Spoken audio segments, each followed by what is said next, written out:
All right. Today, we're going to be talking about how to rank your fencing and decking business higher in Google Maps for this year in 2022, but also going into the new year for 2023.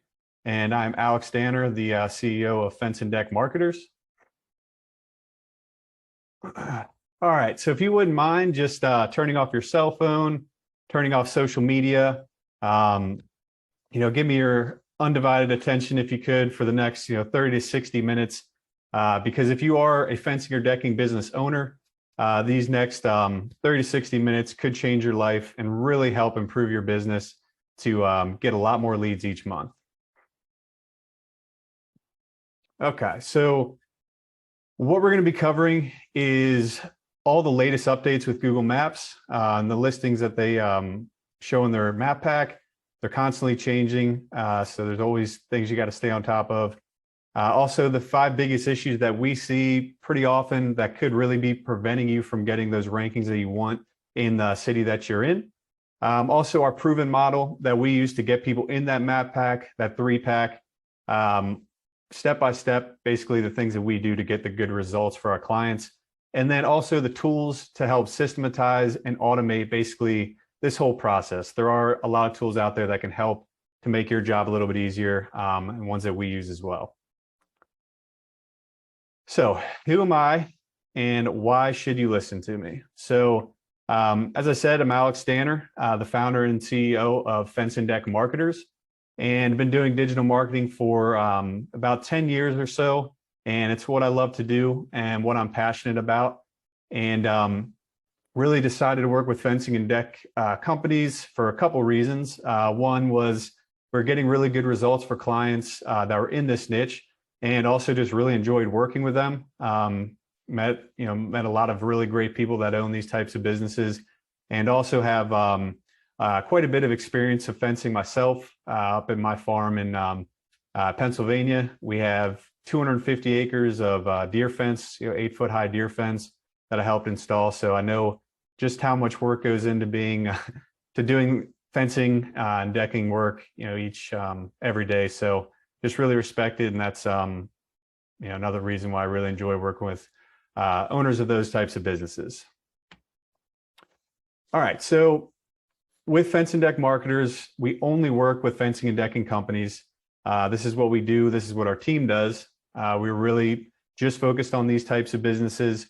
We know that there are some businesses that do fencing and decking, but they also do, maybe landscaping, really any other service that's attached to it. So if that's a business that you own and you do multiple things, that's okay. It's just as long as you have fencing and decking as part of your business. But it's what we do. All of our strategies are built upon getting better results for these types of businesses specifically.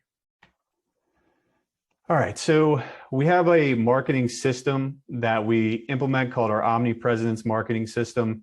And there's really 3 key principles to it. So the number 1 is going to be maximize your opportunities. If you're not getting people coming into your website, your Google listing, not generating phone calls, then you have no chance of getting new business, of course. So it's all about utilizing different marketing tactics, in our case, digital marketing tactics, to help you build a sound strategy that will bring in leads every month. There's a lot of tactics you can use, a lot of tools. You have your SEO, which, your Google Maps, and your pay-per-click, your Facebook ads, social media. All of these work really well to help bring in leads, but by themselves can get limited results. But today we're going to be focusing just on the Google Maps. All right, so our second principle is maximizing your brand impressions. So there's that old rule of advertising, the rule of 7. Somebody needs to see your brand 7 times before they actually buy it. But now these days, it's just overload of information with social media and everyone having smartphones. So now it's more like 7 to 21. So it's really, really important for people to see your brand many, many times in order for them to get comfortable with it, before they actually reach out. The third principle is going to be maximizing your conversions. So once people are actually coming to your website, your Google listing, you need to make sure that that's set up properly so that you are converting them. So you can have as many people as you want coming into, into your website, but if you're not converting them properly, then there's no real point. We're going to be talking about all three of these a little bit more detail going in the rest of this webinar. All right, so I'd like to keep this interactive if possible.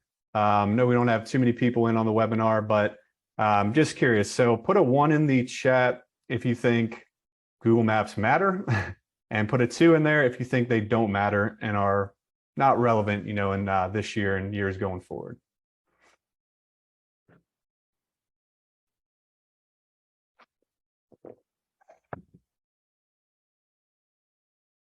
All right, we got a couple 1s. Well, of course, wouldn't be doing this webinar if they didn't matter. But yeah, of course, Google Maps are more relevant than ever. Google Maps are really going to be all about your organic listings. You're not paying for the ads. So they're extremely relevant and people do trust them the most. And that's why you can see 44% of all the clicks and calls on Google will go to the organic listings. So Google is putting their ads up at the top. There's all these different types of ads you can run on Google, but in the end, people trust those individual listings in the map pack because they know it can't be bought. I'm for sure one of those people that will skip over the ads, but there are, of course, people that do click them, but the majority do go to the map pack. So yes, of course they matter. Okay, so Google Maps just drives a ton of calls. It's really, in terms of the sales funnel, it's going to be towards the end, where people are, if they're finding you in the Google Maps, a lot of times they're ready to give you a call. So that's why it's so important to be in those top 3 spots, and as high as possible in them. But, our clients, when we kind of compare where most of the leads are coming from, with a client that has properly optimized Google listing or Google ads, that's where the vast majority of the calls are coming from.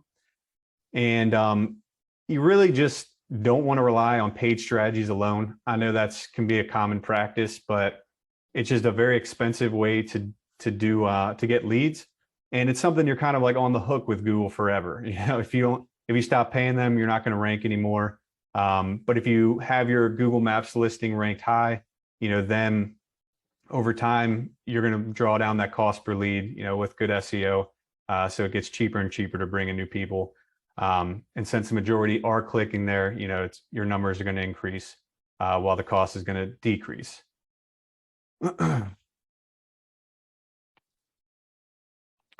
All right, so here's some of the biggest changes that we're seeing with Google.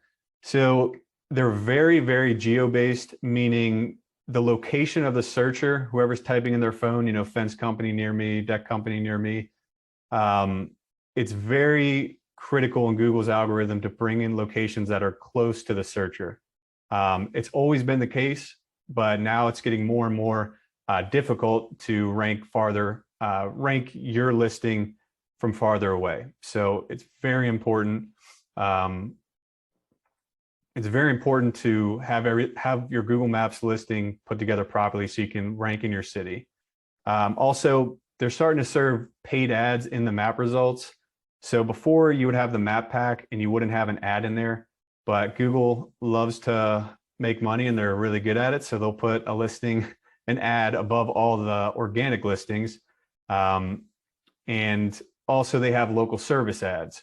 So I have a picture coming up to kind of show you if you're not familiar with all of these, but these are what you'll see at the very, very top, and they almost look like a Google listing, and they're actually very, very effective. And I'll explain that a little bit more in a second. But really, you just need to make sure you're taking the time to, if you don't have a Google listing set up, to set it up and to get the verification process set up properly, because that's unfortunately getting harder too, just to set it up. But yeah, I'll be going through that in 1 second here too. All right, so it's really important if you're not familiar with how the maps section works and how geotargeting really works on Google. This is just a basic example and something you could easily do for your business to see where you're ranking. I just did a search company for fencing company while in Baltimore, and then another search for fencing company while in Arbutus, Catonsville area, which is south of Baltimore, about 10 to 15 minutes away. And as you can see, they're just completely different results. So even though they're relatively close, the fact that there's just so much competition in Baltimore and the fact that they're just not right next to each other, you're going to get completely different results. And this is something you can do, whatever your target city is or the city your office is in, type that into Google. And then if you're in another area, maybe where your house is, if it's a different city, type it in, you can see that too. So you can just really see how these map packs can vary. But this is the diagram or the layout of the Google search result page, so you can kind of get an idea. The local service ads, these are going to be right here up at the top, and you have to get verified to become Google guaranteed. And these are your standard ads, so the original Google ads that are still in effect today. These are going to be right underneath there. And then you're going to have your map pack right here, these three with all the Google listings. And then underneath is going to be all your websites. So each one of these has a ton of opportunity. They also have advantages and disadvantages. So as for example, local service ads, it's a great cost per lead. It's the newest ad service from Google. So a lot of people are signing up and getting good cost per lead. And you can also get leads, and if they're not the exact type of lead you want, you can tell Google to remove or to refund you, and it works pretty well. Also, the pay-per-click, the AdWords, as I was saying earlier, these are the most expensive, but they do work. And if you have the right strategy and the right tools to set these up, you can get absolutely really, really good results. And you can also put these, you can run these ads basically anywhere you want, which is nice and something that's definitely a limitation of the map pack and your Google listing. The obvious advantage of your Google listing is that's where most of the people are going to be calling and clicking, but you're not going to be able to rank in certain cities if it's too far away. Especially if it's if you're in a large city, it's hard enough to rank your website just in that city. But there are ways to do it. I'll cover that here in a second. The website section, so the last one, that's a lot of clicks actually still go there, even though it's on the bottom. But there are just so many big companies like Angie's List or Angie, Home Advisor, Better Business Bureau, Yelp, all these huge companies, spending millions of dollars constantly to get their websites ranked high there. You can see this one for Angie's List, like Top Best Fence Company in Baltimore, Maryland. They're all competing for that space. It is absolutely possible to beat them. It's just, it gets tougher and tougher because they spend more and more and get smarter and smarter. So, but a lot of clicks do go there as well. Okay, so local services, I would recommend, if you're not doing it, just taking a look and signing up if interested, because like I said, it's a low cost per lead. So if you want, just go to adwords.google.com/local services/sign up. I do have a separate webinar on these. If you're interested, just let me know, shoot me a message, and I can send you the recording of that. All right. So here are kind of some of the biggest changes that we've seen. Basically the local services. Here's kind of an example. The ads for Google Ads can now be added up here above the map pack. It's not shown here.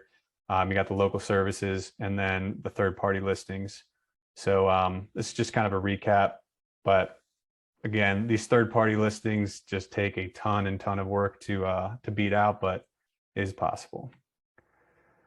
Okay, so once upon a time, everybody was creating fake listings to just get more leads. So you could have a bunch of different listings and all those calls will come to you.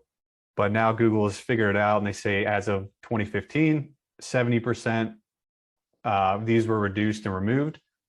So they're just taking a ton of, doing a ton of work to help remove these and also remove bad reviews. So there's a lot of fake reviews going around too, because really what they're trying to do is just give people the best experience. So if you're putting some fake address or fake phone number, fake business, whatever on there, they're not going to like that.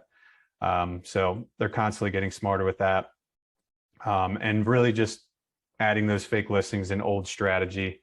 Some people might claim they work, but they're just, even if they're working now, it's going to be weeded out eventually. Because really Google could catch on to this without too much issue.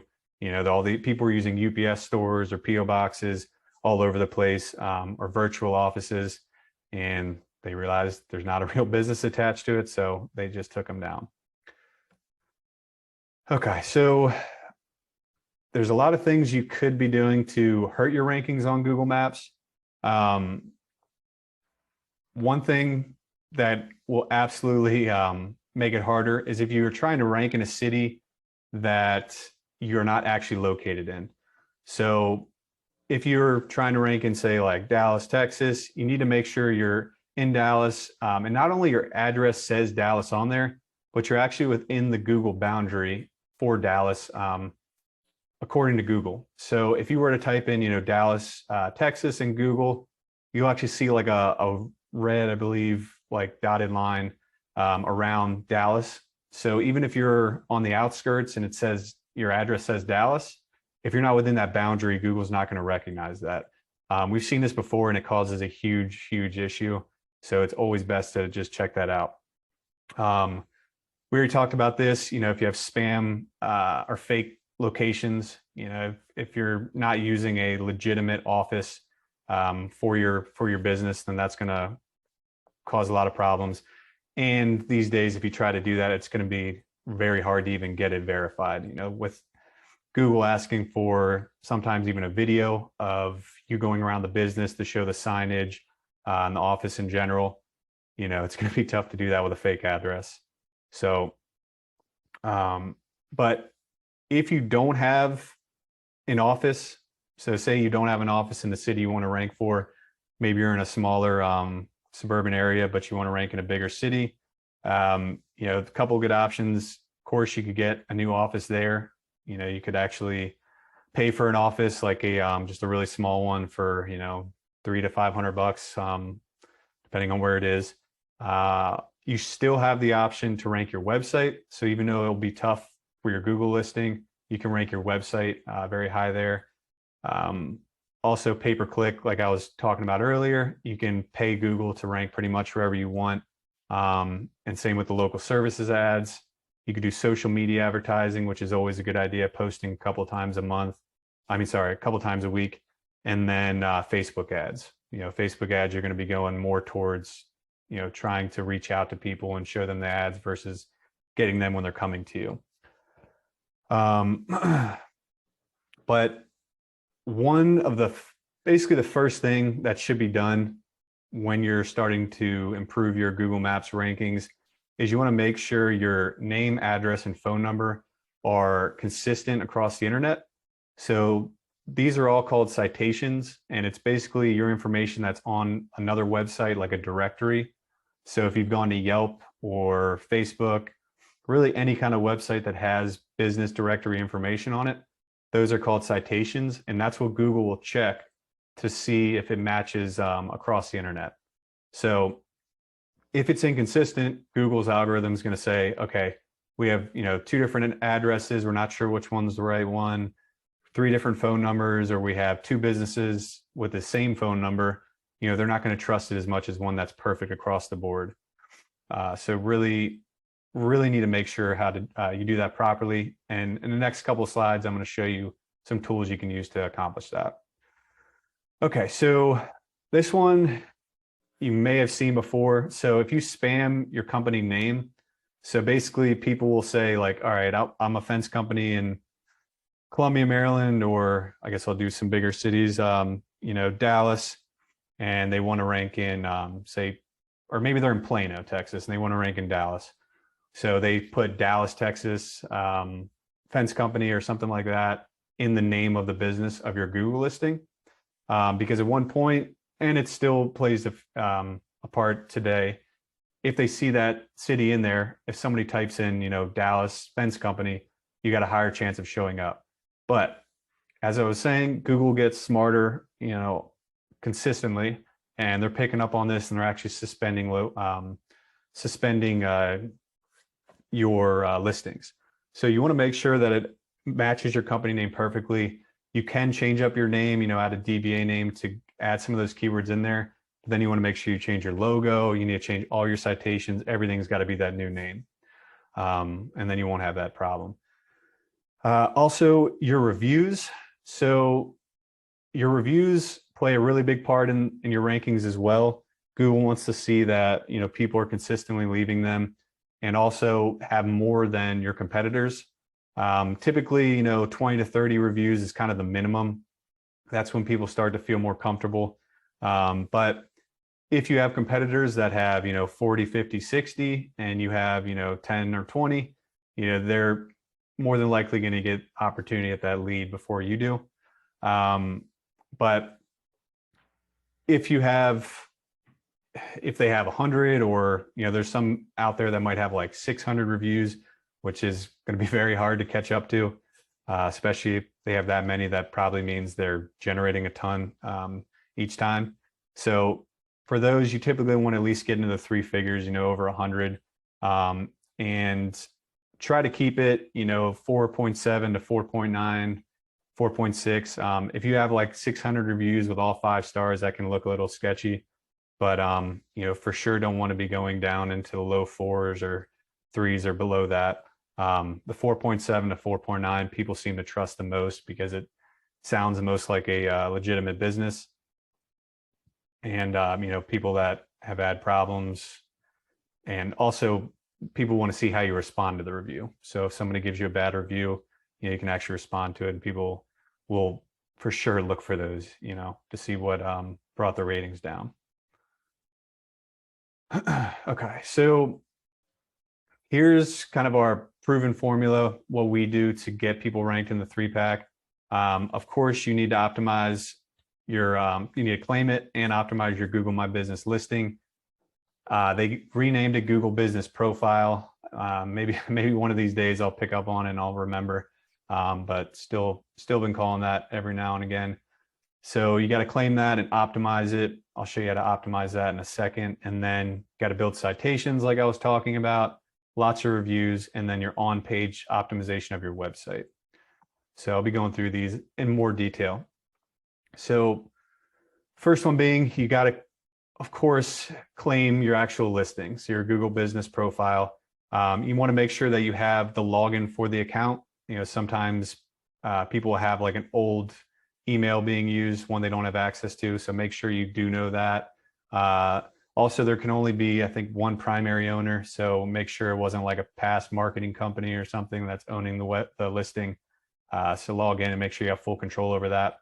Update your company name. So just what your company name is. Don't add the cities or any kind of keyword stuffing in there. Your website. So when you add that website address, that creates a link between your Google listing and your website. So Google will know those are connected, and then you can optimize your website to to influence what you want to rank for in your Google listing too. And I'm going to go through more of that in a sec. Your local number. So you don't really want to use an 800 number. If people are looking for a fencing or decking company, they're going to be wanting to use a local company. Also the local address, you don't want to use a PO box or UPS store. Also just not something that's shared. I've seen people that kind of share an address, and that's a terrible idea because you could be sharing it with multiple other companies, which will confuse Google, which will decrease your rankings. Also your photos. So as many photos as you have, just add them to the website. Any kind of pictures of yourself or the team, your trucks, or your team actually putting up fences, or any kind of work really, team behind your trucks, anything that people can kind of connect with. It's always good to be able to know who you're dealing with, I guess. If you give somebody a call and you're not really sure who you're talking to, it's nice to have the pictures of the crew that's going to be showing up. Also, your service areas. So you can list out the service areas for your listing of where you want to, where you actually go and do work for. And also, if you have a physical or you don't have a physical location, you can set it up as a service area business. These can work, but having a physical address tends to get better search rankings. And then, of course, you got to list your hours of operation, and then every service that you do should be on the listing. So it's kind of an example, here. So fencing company, I think it's actually fence contract or something like that, or fencing contractor, but service areas, all the cities that you do work in, and your pictures. So you can see here just some nice pictures of fence that have been put up by you. And then, of course, this is your business description up here. And then this is your Google posts. Google posts are very similar to your like Facebook or social media posts. It's kind of Google's platform for that. You really want to post them, like once a week, at the minimum, once every 30 days, but more is going to be better. You can put a lot of different things in there, any kind of offers that you have, past jobs, you can post about that, any information that you think people might know, because when they are looking for a fence or deck company, they can click on the listing, view, and see kind of the different things you're doing, and having some good posts there is going to help you stand out. And then we talk about the photos. Just make sure you do those consistently, not just once and never again. This one's a pretty underrated, I guess, strategy with the reviews. So I'm sure you know that you should be responding to the positive reviews. So if somebody types a nice review for you, saying how great of a job you did, you can kind of get a little sneaky, like basically adding your keywords to the review response. So you can say, "Hey Judy, it was really great working with you on this. Thanks for choosing us to install your fence, or as choosing us as your fencing company. We are so happy you love your new vinyl fence." Things like that. Google will pick up on it because Google really only knows how to read. They just understand text, and if you put text in there that's talking about the different services you offer, that's going to help your rankings. There is an FAQ section too. So if anybody asks questions, you of course want to answer those. You can ask your own questions and answer them, and it's a really good idea. So if there's typical questions you get, how much does a new fence cost, or which type of fence material is more expensive, things like that, you can ask those questions and then answer them yourself from a different account. And that's going to send positive signals to Google too. Okay, so citations, I talked about these. Here's like kind of a crazy looking image of the different ones that are available. All these different websites, there's thousands of them. You want to make sure that you put that information on these different websites. There are tools that I'm going to show you soon that will tell you which ones have incorrect or correct data, and then you can add those yourself. But the company name, the address, and phone number should all be the same. And you want to limit duplicate or incorrect business information. So sometimes duplicate ones get created for whatever reason. You got to make sure to check that out. And then also, one thing that's extremely common is maybe you had a past office and then you moved offices. All those citations are likely going to still have that new one they're for sure going to have that old one until you change them. So if you move addresses, it can be a pain. It's something you really need to monitor because your rankings will for sure go down. If you do have multiple locations, that's okay. You just need to have separate pages on the website for each location. So that way, Google knows you have multiple locations, and they're not going to think that, you have one or two different locations in two cities. Google might just think it was an old address or something like that. Okay, so another way to get citations quickly and to keep them uniform is with aggregators. So these sites here are basically websites that people will get information for their websites, bring in that information, and also stay updated based on this information. So some of these really big websites out there, and even smaller ones, they'll go to these sites, grab this business information, put it on their website. And if you have the wrong information here, as you can imagine, sites are consistently just updating their website with the wrong stuff.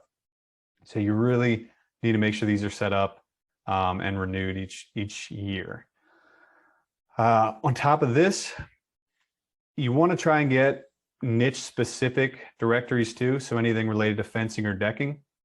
So there's a lot of bigger citation sites like, the Yelp or Home Advisor, but also much smaller ones. So if there's something related to fencing or even like a local one. So if you're in Austin, if there's an Austin local business directory, you can add yourself to that, and that's going to help you with your local rankings.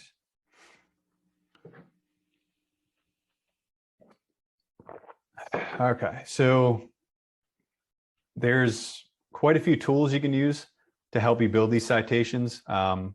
As you can imagine, there's a ton of them, so it gets a little bit overwhelming. Our favorites, Bright Local and Yext, Moz Local and Whitespark are another couple. But Yext is pretty powerful because it allows you to control like 50 or 60 citations at once, I think.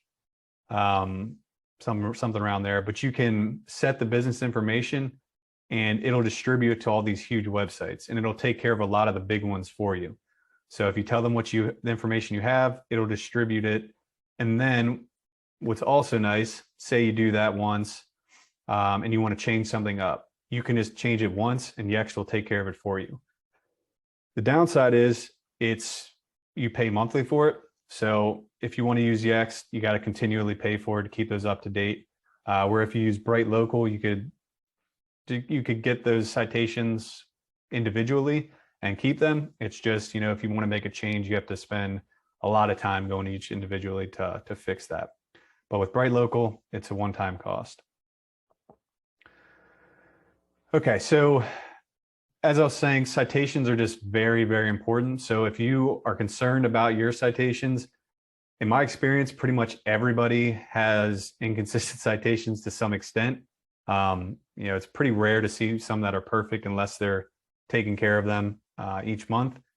So if you are wondering, just shoot us a message. You can go to that QR code or just go to that website link, and I can submit a free citation audit basically. And it'll show you exactly what's wrong, which ones need to be fixed, and allow you to make that adjustment. This is Bright Local, a report from them. So you can see they have, the key citations. These are the bigger websites. These can be done through Yext. I think all of these.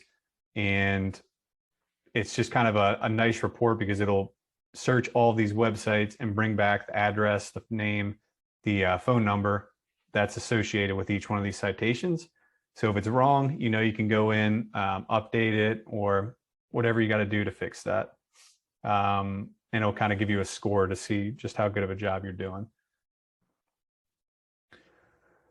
Okay, so here's kind of the overview, the best practice. So when you're dealing with citations, you need to manually claim and optimize your Google listing. Great idea to use a tool like Yext to get all those top citations taken care of. You want to get listed in the data aggregators, so make sure those are taken care of so other websites will get the correct information. You can use a tool like Bright Local, which is what we recommend to get these citations. And then also the niche listing opportunities. So not so much the huge sites like Yelp or Home Advisor, but there's a lot of niche ones for fencing and decking specifically. You can use Bright Local to find these. All right, so number 3 is a lot of real reviews. You want to, it might be tempting to kind of get some fake ones from like friends or family or something like that. Or you can pay services, I guess. But it's always best to just do it the right way. You know, if you have a workflow set up to actually get these reviews after each call or each job, that's going to go a long way towards doing it the right way, not getting suspended, not getting reviews removed.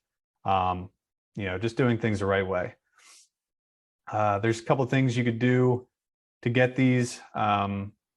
If you have, like I was saying, you should have a system set up to get these reviews after each job, but also you could offer something like a gift card.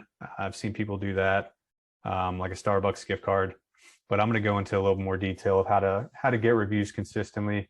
So there are tools for review automation: Grade.us, ReviewBuzz, BirdEye, GatherUp. There's a bunch more that you can use. We use for our CRM, Go High Level. That allows us to not only track leads, but also to send out text and email sequences to get more reviews after each job. It's just kind of one system that does everything you'd need. And really kind of the down and dirty for all these different services. You know, just because you send a text message or email to somebody doesn't mean you're necessarily going to get it. Like, you can do all these automated follow-ups and things like that, but having a multi-stepped process to get reviews is really going to be the best way to do it at the end of the day. So one way you could do it is build it into the whole process, the sales process, fulfillment process of your business. So, you know, if you have your sales guy going out to give a quote on a fence, they're sitting, you know, wherever in the backyard, at the kitchen table, and you say, you know, hey, Mr. or Mrs. homeowner, if we do, you know, a great job for you, would you be willing to leave us a review? Typically, they're going to be like, yeah, you know, if you guys do a great job and I was happy, then why not? From there, once you do actually complete the job and do the walkthrough, and, you know, you're going and telling them, hey, Mr. or Mrs. homeowner, you know, all your rose bushes are intact. We didn't completely destroy your yard and tear up everything. Cleaned up pretty well, or very well. All things look good. If you're happy with it, would you be willing to leave us a review? Right there, they might be like, oh yeah, probably, you know, everything turned out well. What you'd like to do to actually ensure they do it, you say, would you mind doing it now? They're going to say yes if they did a good job.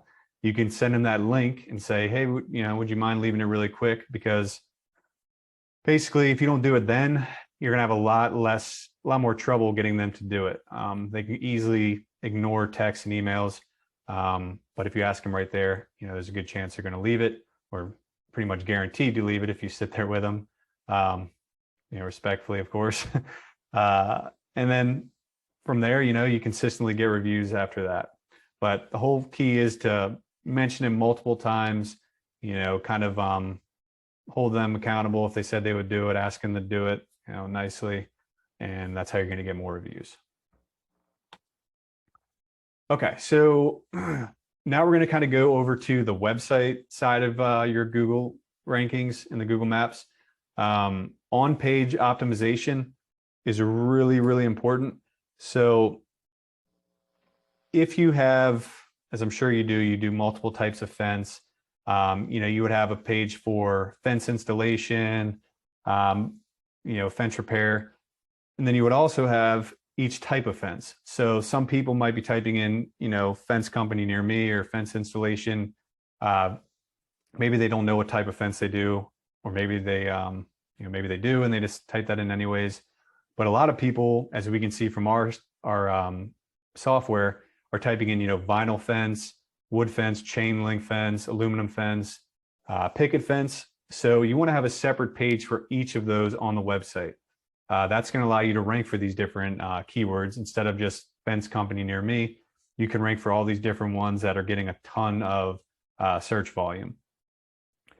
So on top of that, you want to have a lot of content on each one. You don't want to have just one page with one paragraph of text. you want to have 800 to 1,000 words per page, and consistently mentioning those keywords in there. So rather than just having say you have 500 words of content for a vinyl fence page and you're barely mentioning vinyl fence, Google's not going to think that that page is specifically about vinyl fence, especially if competitors have more well-written pages. Also, the titles of the page and the subheadings, you need to make sure you're including the keywords there too. And you can link to nearby cities. So like on Wikipedia, you could link to, I'll just keep using the same example. If you're trying to rank in Austin, linking to that Wikipedia page from your service page will help you out. Also, the NAP, your name, address, phone number, it should be in the footer of the website and on the Contact Us page, because that's going to link your Google listing to your website if you have both of those. Also, local schema code, to get a little bit more technical. It's like a search engine language that all search engines understand, and you can put those in to tell all the search engines that this is a page for a local business. It just makes it easier for them to understand. All right, so just another recap. This is basically our proven formula, how we get get results. Of course, you got to claim and optimize your Google listing using those steps I was talking about. You have to get your citations in order. Make sure your business name is correct. You're not spamming anybody or spamming Google. Lots of real reviews, consistently getting those after each job, if possible, and on-page optimization. So making sure your website's set up. It's great to have a nice looking website. It should be great look, it should be nice and pretty, but if it's not optimized for SEO, then it's going to hold you back. All right, so that was pretty much it. But basically everything that we covered here, along with all digital marketing, is stuff that we do cover and have a professional team to manage it for you. As I said, we just work with fencing and decking companies. So all the strategies and stuff that we've built up are specific to them, and be happy to just talk with you if you have any questions. If you'd like to ask me anything that's specific to you or your business, something I didn't cover, we can absolutely talk and answer any questions that you have. You can see our number there or our website. Just either one, fill out a form on the website or give us a call. But there's businesses of all different sizes, and we like to work with any business that kind of needs the help. Regardless, we're happy to just answer questions and help out in any way we can, even if we're not the best fit for you. So feel free to reach out there.